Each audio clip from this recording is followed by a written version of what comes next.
So we've opened up Reaper, the show file, and we've got an empty timecode track that is completely unconfigured. We know that our count up here for our test starts here, and we know that SC1 was fired 2 seconds before this. So I'm going to draw back 2 seconds, and I've already put a marker here, but there's a marker here. So I know that at this marker is where SC1 is called. So in a minute, we're going to look up the timestamp of SC1, and we're going to use that to align our time code. Yeah, got it. Okay. So to insert time code, we're going to select our empty track here, and we're going to go insert SMPTE LTC MTC, and we right click and choose source properties. And here the only thing we have to do is change this to MTC for MIDI timecode. Leave the frame rate alone. And I'm leaving the start time alone as well. Do you need to apply that, or is it okay? Nope, it's just okay yep. When we do the next section, we'll put a start time in there, but for now we're just starting at the beginning, so I'm just going to do this. And here is a block of time code. And if we drag this up, I'm going to make Reaper smaller, and I'm going to drag our QLab show file over and see that SC1 is captured at 58 seconds. The lights cue is captured at 27 seconds, and so forth. Okay.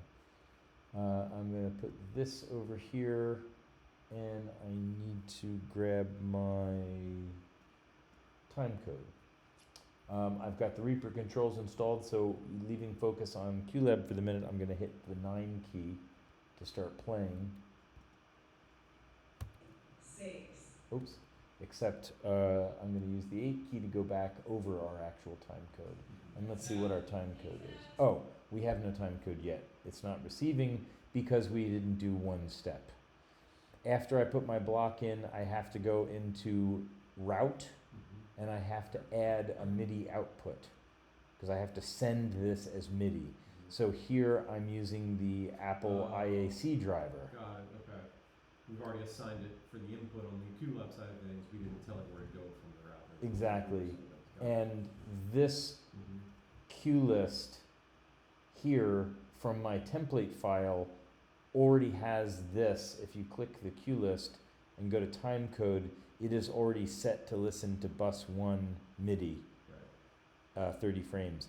If you had created this from a blank, this would not be configured. You'd have to click on the list, go down here, and you'd have to turn on timecode and select bus 1 as a MIDI input.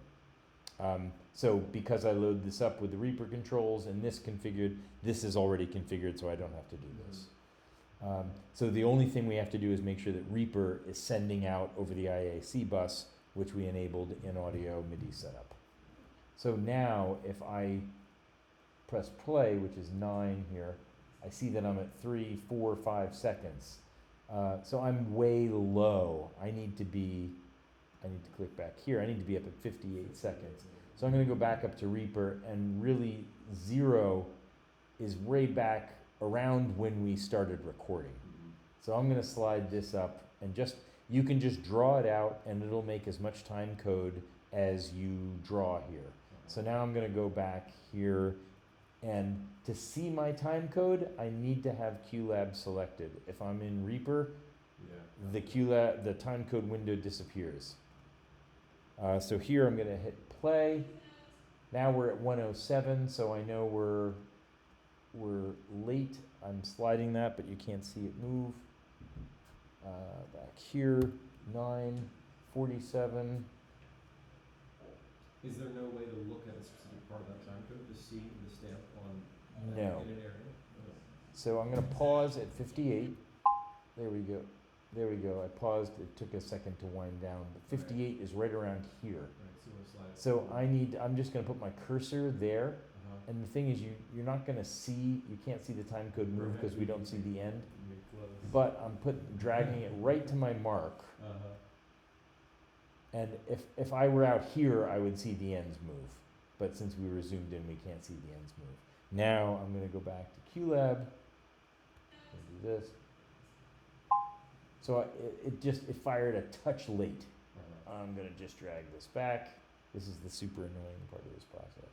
Oops, I gotta go back to QLab. Question. Oh, that was And pretty there- spot on. Yeah, Yeah. so now we know this. And that chime I'm hearing Cause you're on the screen. is this is max. Yeah. And you'll see in a second after that we fired SC2, and that happened afterwards. So that's what this thing is doing, is monitoring and telling us this. So there we've set up the first block of time code. Now, unfortunately, we hit pause, probably right around here, because that looks like where the pre-show music kicks in. Yeah. So we're gonna have to set a new block of time code here, because we paused and then we started up again, and you'll see that we start up again. We were looking at pre-show fade out. Pre-show fade out was the last sound cue that happens right before the curtain speech. That's at 21:15. So if we go find the curtain speech,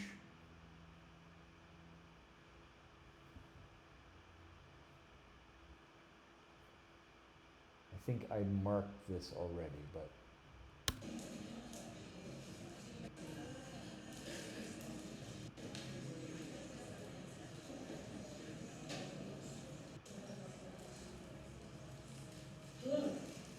so there's hello. That's the curtain speech. Okay, so now, actually, I think my marker's in the wrong place because I didn't know. What we just looked up in spell text was that hello is captured at 21:17, and this cue is the last cue that's fired before that curtain speech, and it's at 21:15. So again, we're dealing with that 2-second offset. So I'm going to click here and I'm going to drag, and the bottom number there is showing me time. So the bottom rightmost number, I'm going to get right on 2, and right there, I'm going to click there to move my transport there, and I'm going to put a marker there. That is where this cue is fired. So that marker should be 21:15, and this hello should be at 21:17, right? So we're going to put another block of time code in here. Insert SMPTE LTC MTC.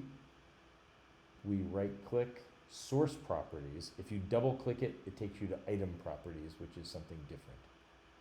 We have to just enable MTC, and then for this we can go out and say we can start this at 21 minutes if we want. And now the beginning of this block starts at 21.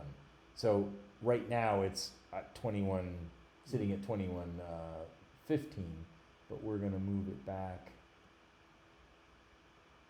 and just drag it out.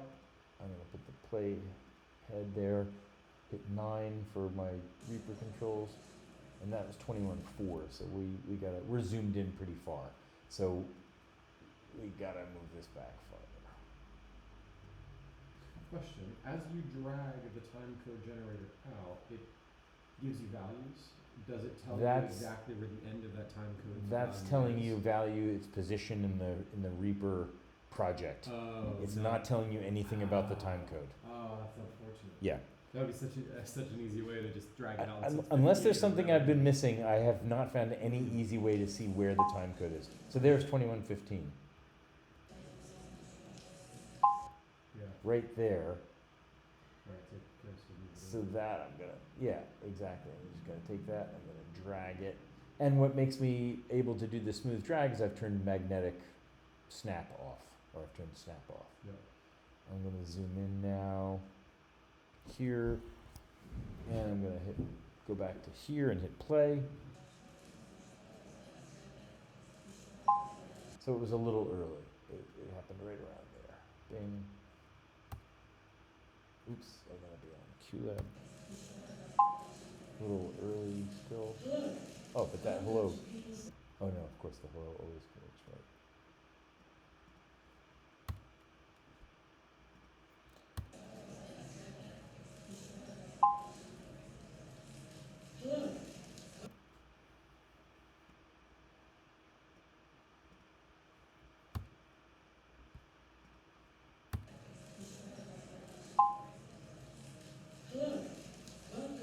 Yeah, so it's right in there. And again, we don't beat ourselves up over too much precision because this time code is going to drift over the course of the show and be off anyway. But this at least tells us we've got our starting position. And I'm going to drag this out to the rest of the show. Ding, and now we have time code through the entire performance. And now, in theory, any place I drop this down and hit play, I'll see that dialogue is at about 51 minutes. It'll be a really lovely day.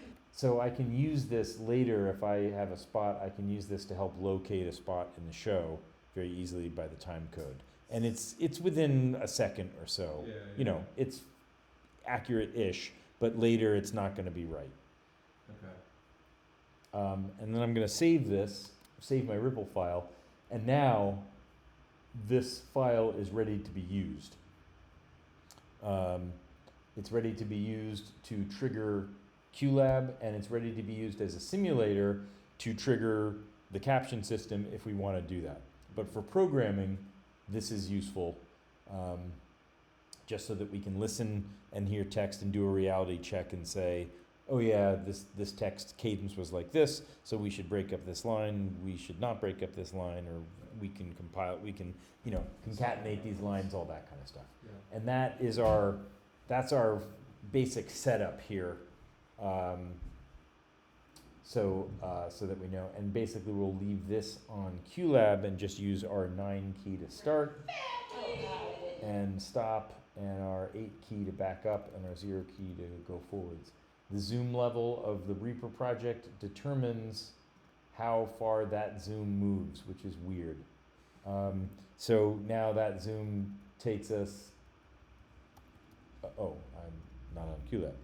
But you'll see I'll go through the entire show in about 5 clicks or 6 clicks. So I haven't figured out a more consistent way to make that work, but that's good for now. So I'll get us set up at the beginning of the show, and we'll stop here on this.